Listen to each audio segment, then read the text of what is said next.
आज हम लोग GP hello BMT business mathematics के अंदर पहले से जीके स्टार्ट हो चुका है। जीपी का इंट्रोडक्शन का वीडियो बन चुका है।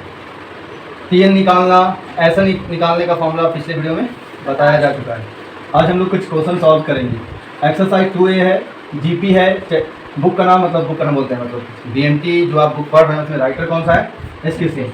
ये बार बार इसलिए बताते हैं ताकि जो नए बच्चे हैं और वीडियो देखेंगे उनको पता होना चाहिए कि एसके सिंह का यदि बीएमटी का बुक है, ये जो क्वेश्चन आपको दिख रहा है इसे मिल जाएगा। क्वेश्चन नंबर 6 है एक्सरसाइज 2A में।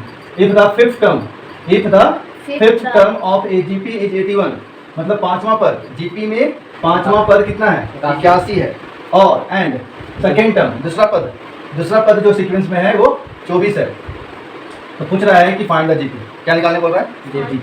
जैसे हम लोग एपी पढ़े थे, एपी में भी ऐसा क्वेश्चन मिला था आपको। एपी में भी एपी निकालने वाला क्वेश्चन आया था। तो वहाँ हम क्या सिखाए थे कि एपी जब भी फाइंड करना है तो पहले ए फाइंड करो और कॉमन डिफरेंस फाइंड करो। उसी तरह जीपी फाइंड करना है तो उसके लिए पहले फर्स्ट टर्म फाइंड करो। फर्स्ट टर्म को क्या बोलते हैं, क्या है सिंबल उसका, ए। और यहाँ डी होता है एपी में, यहाँ आर होता है, कॉमन रेशियो, कॉमन।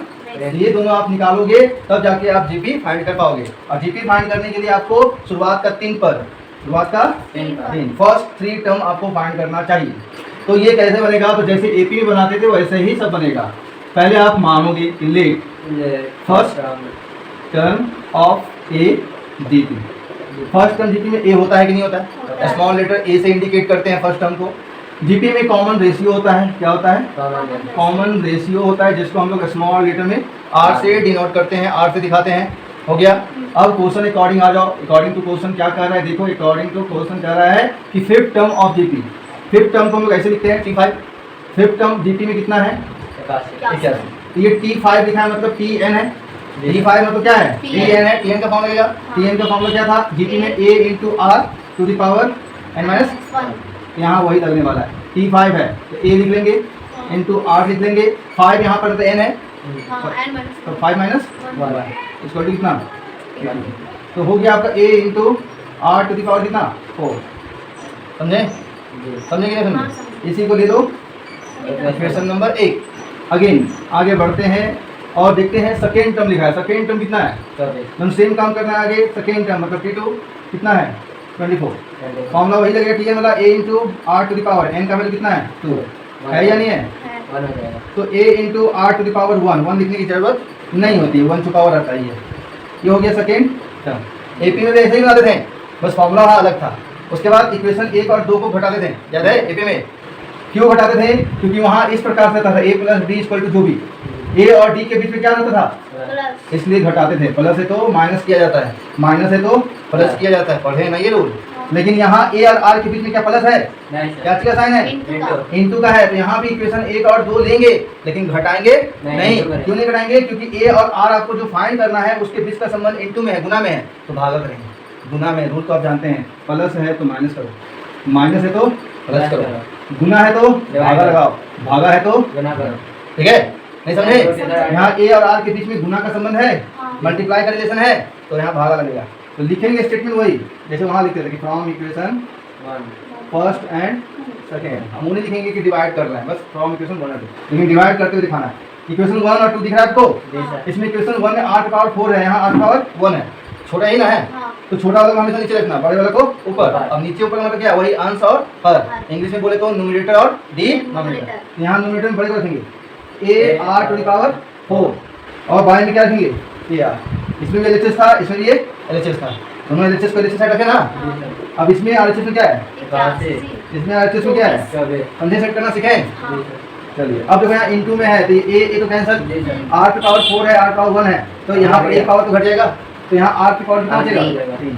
इसको छोटा करो हो जाएगा, कितना से काटें, 9 से 24 कटता है, एक कटता है। ऐसा कभी सीखे हैं क्या, एक टेबल से यहाँ काटे, एक टेबल से यहाँ काटें, 3 से 3 दूनी 6, 3 से 20, 24।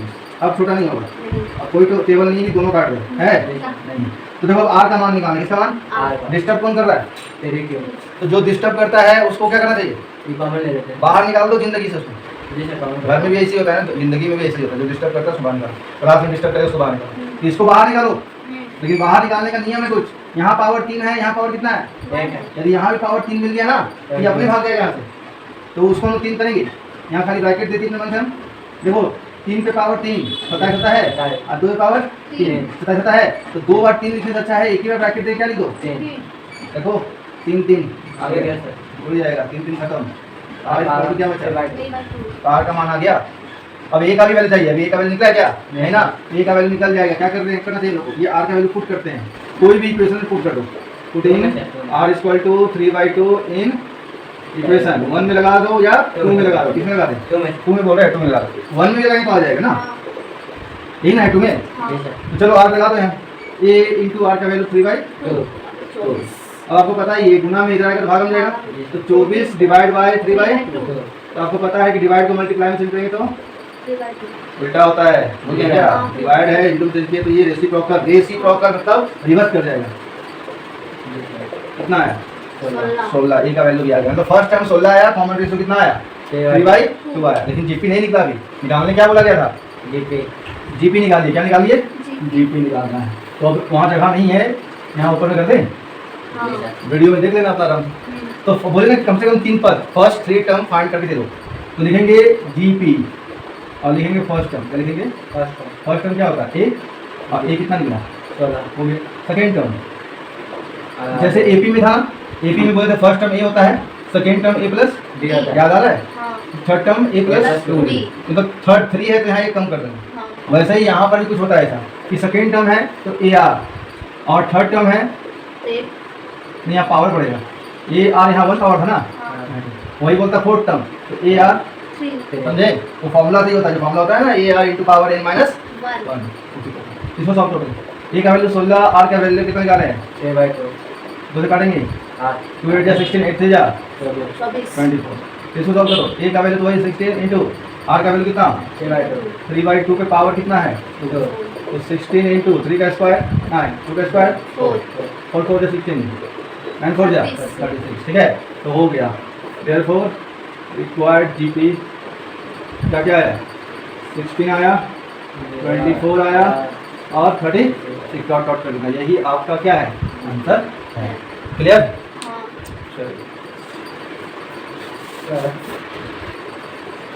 क्वेश्चन नंबर 6 हो गया था। क्वेश्चन नंबर 12 है, उसके बीच का जो क्वेश्चन है, यहाँ धूप लग रहा है, चश्मा लगा नहीं सर, कल चश्मा लगाया था ना सर, पढ़ने समय भी नहीं हो गया। The seventh term of a GP is 8, मतलब 7th term of GP is 8 नहीं, सॉरी आगे पढ़ना है। 7th term of GP is 8 times of the 4th term, मतलब 7वां पद जो जीपी का है ना वो 8 गुना है। 7वां पद जीपी का 7वां पद जो भी होगा, जीपी का 7वां पद जो है 8 गुना है। किसका 8 गुना है, चौथे पद का। किसका बोलो, चौथे पद।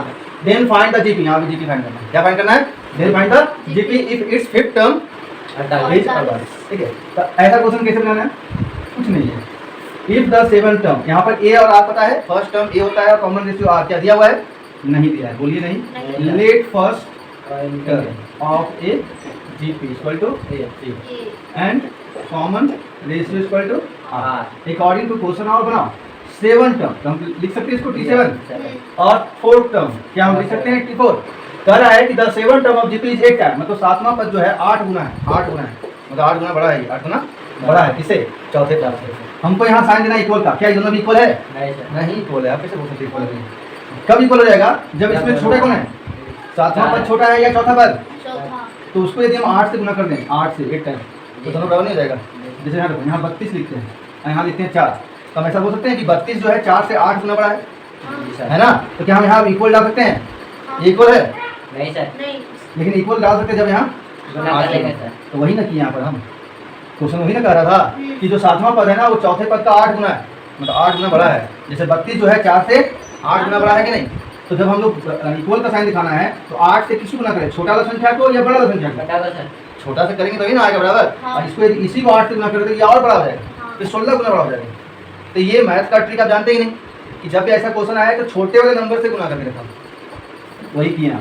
और T7 का फॉर्मूला क्या होता है जीपी में, a into r to the power 6, एक कम कर देना होता है n माइनस 1, तो 7 माइनस 1 कितना होगा, इधर 8 लिख दो, और a into r to the power 4 कितना हो जाएगा, सही, एक कम होता है ना, क्यों, क्योंकि 10 का फॉर्मूला होता है a r to the power n minus, ये सब n है, ये क्या है n है, तो 4 में 1 दिया तो 3 बचेगा कि नहीं बचेगा। चलिए इसको इसमें कुछ कट तो नहीं रहा है, बोलेंगे हाँ सर कटेगा नहीं कटेगा, एक कट जाएगा, कौन कट जाएगा? एक कट जाएगा। बोले क्यों सर ऐसे क्यों काट नहीं कटता है? इक्वल का साइन जब दिया है और सामने सेम है तो क्या होता है? कटता है सर। पता है आपको ये सब? तो कट होता है, नहीं पता तो जान लो, इक्वल का साइन है तो कट हो सकता है। अब क्या बचा? 8 पावर 6 बचा, इधर 8 ये भी तो कट सकता है, नहीं कट रहा है। 8 पावर 3 है, यहाँ 6 है, तो यहाँ कितना बचेगा? 3। यहाँ कितना होगा? 8। अब यहाँ 3 हटाना है, तो 3 हटाने के लिए क्या करना है वो पता है? 2 का पावर कर देंगे सीधे। 2 के पावर 3 कर देंगे, ठीक है। 3 कैंसिल हो गया, r का वैल्यू कितना हुआ? 2। r का वैल्यू 2 आ गया, ठीक है। अब क्या करेंगे? आगे बढ़ेंगे, आगे क्वेश्चन कुछ और जरूर होगा। इफ इट्स फिफ्थ टर्म, इसका पांचवा पद कितना दिया हुआ है? 48। कितना दिया हुआ है? 48। फॉर्मूला लगाओ T5 का, तो a इंटू आर के पावर 5 माइनस 1 होगा। जी सर। आप और लिख सकते हैं, a इंटू आर का वैल्यू कितना आया? 2। 2 आर गया 2 और पावर कितना? 4 बताइए कितना होगा? 2 पावर 4 कितना होता है? 2 गुना 4 गुना 8 गुना 16 कितना होता है? 16। कर दिया। बटा आएगा ना। हाँ, देखिए a का वैल्यू कितना आ गया? 3 आ गया। अब बोला जीपी फाइंड करो, जीपी फाइंड नहीं हो जाएगा। आगे क्या करना है आपको पता है ना? जी सर। जीपी फाइंड करने के लिए क्या करना है? लिखना है फर्स्ट टर्म, क्या लिखना है? फर्स्ट टर्म a वाली कितना है? 3 second term second are 3 into are कितना आएगा? 2 2 6 कम से कम कितना पद है? 3 पद, कम से कम 3 पद निकालो। या 3 गुना 2 का स्क्वायर, 3 गुना 2 का स्क्वायर 4, क्या किया? 12। उसके आगे निकालने की जरूरत नहीं है। तो जीपी आ गया 3 6 12, अपना आंसर में लिख देना। ये भी क्लियर हुआ? हाँ। बना लेना।